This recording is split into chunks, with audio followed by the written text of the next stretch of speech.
My name is James and I run Nania's, which is a local drinks company. We make English wine in cans and also barrel fermented kombucha. So I've had a bit of a sort of baptism of fire in the food and drink industry because I started off this business doing one thing and I've sort of changed to doing something else. So I started off producing wine and I now produce kombucha, which are obviously two quite different things. I would say that the thing that I've sort of learnt the most was to plan. When you start a business, you really got to kind of know what you want to do. And I was kind of like a little bit kind of wandering, and I've now sort of settled on what I want to do, which is the kombucha, because essentially alcohol's bad for you and kombucha is really good for you. And it feels really great to be making something which is so beneficial. So I've had loads of feedback from my customers about how it's helped them with their body and helped them with various health ailments. And it's generally regarded as like a really sort of healthy product. So it feels really good to sell something that is good for you. Basically, the reason it's good for you is good for your gut health. I'm sure you've heard about the benefits of your gut microbiome, but it's really growing in awareness. People are really kind of aware now of how the gut is connected to your brain and how it helps your body. And so to be producing something which really connects with that whole kind of trend, if you like, is great, both from a business perspective, but also just it's a great thing to be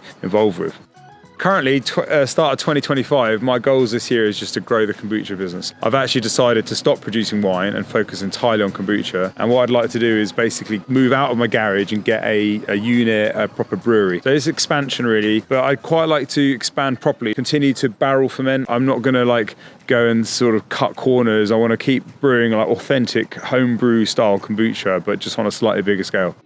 The benefit of buying kombucha off someone like myself is that you can literally go on my Instagram and like see me making it. You can really know your brewer, if you like. Whereas a lot of the kombucha out there is kind of mass produced and it's not even really kombucha. I mean, essentially you could go and get a Ribena, put it in a bottle and call it kombucha. There's no laws, unfortunately, that protect the term kombucha. My job is to educate the consumer about the kind of benefits of homemade style kombucha. That's really my main sort of challenge, is to differentiate myself from some of the cheaper and not as good products that are out there that all call themselves kombucha, but some of them aren't really kombucha.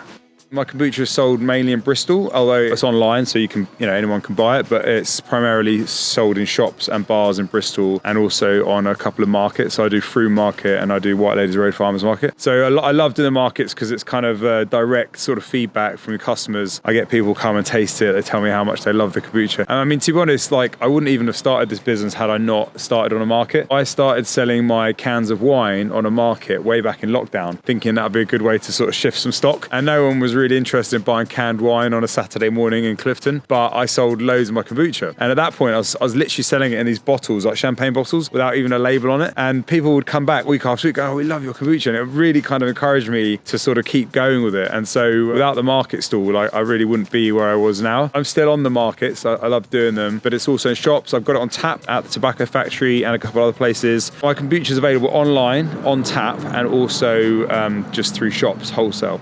I think that what's important is provenance. Everything we do here at Nania's is all about quality. And so we're using like some of the best tea that you can basically get in the UK through a company in London called the Rare Tea Company. And it costs a lot more than tea from elsewhere, but I'm not about cutting corners. I'm all about kind of quality first, which does mean that the price is slightly higher than other brands, but get what you pay for. And if you want a real proper homemade style kombucha without going through the hassle of making it yourself, then you should be looking at the companies you buy from. Get your kombucha from Nania's.